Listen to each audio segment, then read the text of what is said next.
Hi అండి, welcome to Chamala sisters official. ఎట్లా అందరూ మంచిగా ఉన్నారా? నేనైతే ఫస్ట్ పొద్దుగానైతే చేపలు తీసుకోవడానికి వచ్చామన్నమాట. నేను మా అత్తయ్య ఇద్దరము. ఎందుకంటే మేము అదే క్లౌడ్ కిచెన్ అని చెప్పి స్టార్ట్ చేసినాం కదా. సో దానికోసం అని చెప్పి ఈరోజు సండే కదా, ఈరోజు నాకు వీడియో తీసుకోవడానికి అవైలబుల్గా ఉంటుందని చెప్పేసి చేపలకు వచ్చినాం అన్నట్టు ఇద్దరము. చేపలన్నీ తీసుకున్న తర్వాత అన్నీ రెడీ చేసి పెట్టుకోవాలి కదా. మసాలా కూడా ఒక కేజీ అంటే చేపలు ఎక్కువ తీసుకున్నాం కానీ ఫస్ట్ అయితే 1 కేజీ చేసినాం అన్నట్టు. దానికైతే వేయించిన ఆనియన్ ఉంది కదా, అంటే కొంచెం పచ్చిగా లేకుండా దాన్ని వేయించుకోవాలంటే ఆనియన్ని వేయించుకొని మిక్స్ చేసుకోవాలి. మేము మసాలాలు అన్నీ కూడా ఇంట్లో చేసినవి యూజ్ చేస్తామన్నమాట. బయట మసాలాలు కూడా ఏమీ యూజ్ చేయము. పాకెట్లో కానీ ఏది కూడా మనము లవంగాలు, ఇలాచీ, సాజీరా, లవంగాలు అంటే చెక్క అన్నీ కూడా ఇంట్లోనే అనమాట. మేమైతే బయట మసాలాలు పాకెట్లో దొరుకుతాయి కదా, ఆ మసాలా మాత్రం ఏవి యూజ్ చేయము, అన్నీ కూడా ఇంట్లోనే చేసుకుంటాం అనమాట. సో ఫస్ట్ ఇలా అయితే మిక్స్ చేసుకోవాలి. మిక్స్ చేసిన తర్వాత కొంచెం కొబ్బరి పొడి ఉంటుంది కదా, ఆ కొబ్బరి పొడిని కూడా అది ఆనియన్స్ని మిక్స్ చేసుకున్న తర్వాత కొబ్బరి పొడిని దాంట్లోనే వేసుకోవాలి. వేసి మిక్స్ చేసుకోవాలి. ఇప్పుడు మనమైతే గిన్నెలు చేయకుండా కుండలు చేస్తున్నాం అన్నట్టు. ఆల్రెడీ చూసి ఉంటారు మీరు ఇంత ముందుకు కూడా. సో దానికోసం అయితే ఆయిల్ అయితే అంటే మనం కుండ పెట్టినా కదా కొంచెం టైం పడుతుంది కుండ వేడి కావడానికి.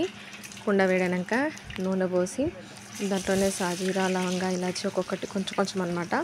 అవన్నీ వేసినాక ఉల్లిపాయలు, కరివేపాకు కూడా వేసుకోవాలి. అంటే మేము అంటే డైలీ చేస్తున్నాము కానీ డైలీ నాకు వీడియో తీసుకోవడానికి కుదరట్లేదు అనమాట. ఈరోజు సండే కదా, ఇంట్లో చేసి పెడదాంలే అని చెప్పేసి అనుకున్నాను అనమాట. అంటే డైలీ మా అత్త ఇంట్లో చేస్తున్నారు కానీ నేను ఇంట్లో అవైలబుల్గా లేక వీడియోలు పెట్టట్లేదు. ఆనియన్స్ కూడా మంచిగా వేగిన తర్వాత అల్లం వెల్లుల్లి పేస్ట్ వేసుకోవాలి. వేసుకున్నాక అది కూడా వేగాలి కదా మంచిగా. ఇది క్లౌడ్ కిచెన్ చెప్పి స్టార్ట్ చేసినాము. అంటే ఇంతకుముందు కూడా మేము చేసినామండి. సో అవన్నీ డీటెయిల్స్ అయిన తర్వాత చెప్తా. సరే, అల్లం వెల్లుల్లి వేగిన తర్వాత పసుపు వేసుకున్నాము. పసుపు కొంచెం కలపాలి. అవన్నీ అయితే మా అత్తయ్య చేస్తారనమాట. వంట ఇప్పుడు ప్రతిసారి మా అత్తయ్య చేస్తే నేను వీడియో తీస్తాను కదా. ఇంతకుముందు వీడియోలు కూడా చాలాసార్లు చూసూ ఉంటారు. నేను చేయడం తక్కువ, అంటే నేను ఓన్లీ వీడియోల వరకు తీసుకుంటాను. అంటే మా అత్తయ్య అవైలబుల్గా లేనప్పుడు నేను చేసుకుంటూ నేను తీస్తాను అనమాట. సో ఇప్పుడు మిక్స్ చేసిన మసాలా అంతా ఉంది కదా, అదంతా కూడా దీంట్లో వేసుకోవాలి. అలా వేసుకొని మంచిగా కలపాలన్నమాట అంతా. దాంట్లో ఏమీ లేదండి వేసేది, ఫ్రై చేసిన ఆనియన్స్ ఉంటాయి కదా, కొంచెం ఆయిల్ వేసి దాంట్లో ఫ్రై చేయాలన్నమాట. ఫ్రై చేసి దాంట్లోనే కొంచెం చెక్క, ఇలాచి, సాజీరా, లవంగాలు ఇవి వేసి మిక్స్ చేసి తర్వాత కొబ్బరి ఉంటే ముక్కలు ఉంటే అవి కూడా వేసేసుకొని ఫ్రై అలా మిక్స్ చేసుకోవాలి. లేదంటే పొడి ఉంటే దాంట్లోనే వేసేసుకొని మిక్స్ చేసుకోవాలి. అదంతా అయిపోయిన తర్వాత ఇలా మంచిగా మనం అన్నీ తాలింపు వేసుకొని దాంట్లోనే వేసేసి ఫ్రై చేయాలి మంచిగా. అంటే వేగన ఉంటుంది చూడండి, ఆయిల్ అంతా పైకి వస్తుంటుంది కదా, అలా ఆయిల్ అంతా పైకి వచ్చిన తర్వాత మనం కారం వేసుకోవాలి. ఈ కారం అయితే మేమైతే ఈ వంటలో చేయడానికి అని చెప్పేసి మేమైతే కారాన్ని వేరే దగ్గర నుంచి తెప్పించుకున్నాం అనమాట. ఆ కారం కూడా మంచిగా టేస్ట్ ఉంది, కారం ఉంది, కలర్ కూడా ఉందన్నమాట. అంటే కలర్ అంటే అది కూడా కలర్ ఏదో మిక్స్ చేసింది కాదండి, మంచిగా స్పైసీనెస్ ఉందన్నమాట కారం కూడా. ఇప్పుడు మనం కారం ఎంత వేసుకున్నామో ఉప్పు కూడా అంతనే వేసేసుకొని మంచిగా కలపాలి.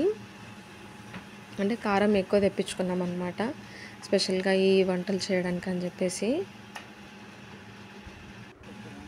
ఇప్పుడు అవన్నీ చూసారా మంచిగా ఫ్రై అయిపోయింది కదా.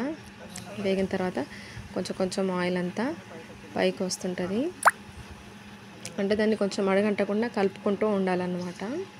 సో తర్వాత మనకు కావాల్సింది అయితే చింతపండు కదా, కొంచెం చింతపండు నానబెట్టుకొని దాన్ని మరీ పల్చగా పిండకుండా కొంచెం చిక్కగా ఉండాలన్నమాట చింతపండు గుజ్జు అనేది. అంటే మనకి కేజీకి ఎంత సరిపోతుందో అంత తీసుకుంటే చాలు. దాని క్వాంటిటీ అనేది మనకి అంటే మనం తినేదాన్ని బట్టి, పులుపు ఎక్కువ తింటే కొంచెం పుల్లగా, లేదు అని అంటే కొంచెం తక్కువ తీసుకోవచ్చు. అలా చిక్కగా ఉండకుండా మరి చిక్కగా ఉన్న బాగుండదు కదా అని చెప్పేసి దాంట్లో కొన్ని వాటర్ పోసుకొని ఇట్లా మంచి గ్రేవీలాగా లైట్గా చేసుకోవాలి. చూడండి ఇప్పుడు బాగా ఉంటుంది. దాంట్లో కొంచెం మెంతిపిండి అంటే మనం జీలకర్ర, మెంతులు ఉంటాయి కదా, ఆ రెండింటిని వేయించి మిక్స్ చేసుకొని పొడి పట్టేసుకున్నాం అనమాట ముందే. ఇప్పుడు అదంతా మంచిగా మిక్స్ అయిపోయి ఇదైతే మా లోగో అనమాట, తెలంగాణ చేపల పులుసు cloud kitchen by Nalgonda Reddy's అనమాట. చూడండి ఇదైతే మేము ఇంట్లో తయారు చేసుకుని పెట్టుకున్నాం అనమాట. ఇది ఇంట్లో ఉండడానికి. చూడండి ఆయిల్ అంతా మనకి ఇప్పుడు కారం చింతపండు పులుసు పోసినాం కదా అంతా మంచిగా మగ్గుతుందన్నమాట, అంటే ఉడుకుతుంది. చూడండి బాగా వస్తుంది కదా, ఇలా కారం కూడా మంచి చక్కగా ఉడికిపోయింది. అంటే మనకు అన్నీ బాగా ఉడికిపోతే టేస్ట్ అనేది వస్తుంది అన్నమాట, అన్నీ సరిపోతాయి. ఇప్పుడు చేపలు మంచిగా కడిగి పెట్టుకున్నాం కదా, క్లీన్ చేసుకున్న ముక్కల్ని ఒక్కొక్కటి కొంచెం తీసుకొని అలా పెట్టుకోవాలన్నమాట.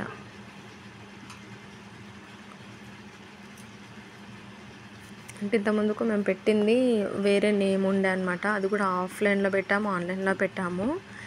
కానీ మళ్ళీ దాన్ని తీసేసి మేము ఇంకా పెద్దగా చేసుకుందాము కొంచెం అని చెప్పేసి ఇలా చేసేస్తున్నాం అనమాట. అంటే అప్పుడు ఆ టైంలో చెప్పడానికి నేను యూట్యూబ్ ఇంకా స్టార్ట్ చేయలేదు, అందుకని చెప్పేసి ఆ టైంలో నేను పెట్టలేదన్నమాట. Last 1 year back and 2 years.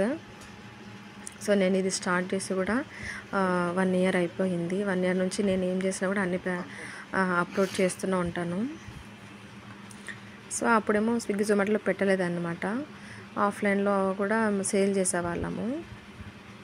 So ఇప్పుడు స్విగ్గీ జొమాటోలో కూడా అవైలబుల్ ఉంది. అంటే మీకు ఒకటి స్క్రీన్తో షేర్ చేస్తాను, దానిపైన ఇంకో నంబర్ అయితే ఉంటుంది. ఆ నంబర్ నుంచి కూడా జీడిమెట్ల, చింతల్ ఇటు నియర్ బైలో ఉండే వాళ్ళైతే వాట్సాప్ ఆర్డర్ కూడా చేసుకోవచ్చు దానిపైన ఉండే నెంబర్కి. సో ఇదైతే మేమైతే ప్లాస్టిక్ కవర్స్ అయితే యూజ్ చేయట్లేదు, ప్లాస్టిక్ వద్దని చెప్పి. అండ్ అయితే పేపర్ బ్యాగ్స్ అన్నమాట. చూడండి అవి అయితే స్టిక్కర్స్ అన్నీ మేము స్టిక్ చేసుకున్నాము. చూడండి ఇంకా ఫిష్ అయితే మంచిగా ఉడికిపోతుంది, మంచిగా సౌండ్ కూడా వస్తుంది అన్నమాట, ఉడికిపోతున్న సౌండ్ చూడండి మీకు వినిపిస్తుంది అసలు. అంటే మంది ఇప్పుడు ఆ ముక్కలు వేసిన తర్వాత మనం గంటలతో కలిపామనుకోండి మొక్క విరిగిపోతుంది, ఎందుకంటే ఆల్రెడీ ఫిష్ అనేది తొందరగా ఉడికిపోతుంది కదా, అందుకనమాట మనం గంటలతో కలపకుండా. మళ్ళీ కుండలు దానికి స్టీల్ గంటలు కూడా యూజ్ చేయొద్దు, చెక్క గంటలు యూజ్ చేస్తాం అన్నట్టు. సో మంచిగా ఉడికిన తర్వాత ధనియాల పొడి వేసేసుకొని మళ్ళీ ఒకసారి అలా తిప్పుకోవాలి. ఇంకా చేపల కూర అయితే రెడీ అయిపోయింది. సో ఆర్డర్ వస్తే ఇంకా పక్కన రైస్ కూడా అయిపోయింది అండ్ బగారా రైస్ కూడా రెడీగా ఉంది. ఇక్కడ ఆర్డర్ వచ్చింది అంటే పెట్టిచ్చేసేయడమే. లాస్ట్ ఫైనల్గా కొత్తిమీర వేసేసుకున్నామంటే ఇంకా చేపల పులుసు రెడీ. ఇంకా ఇంతేనండి, చేపల పులుసు అయితే రెడీ అయిపోయింది. ఈ వీడియో మీకు నచ్చినట్లయితే లైక్ చేయండి, షేర్ చేయండి, సబ్స్క్రైబ్ చేయండి ఫస్ట్ అయితే. ఓకేనా, థ్యాంక్ యూ.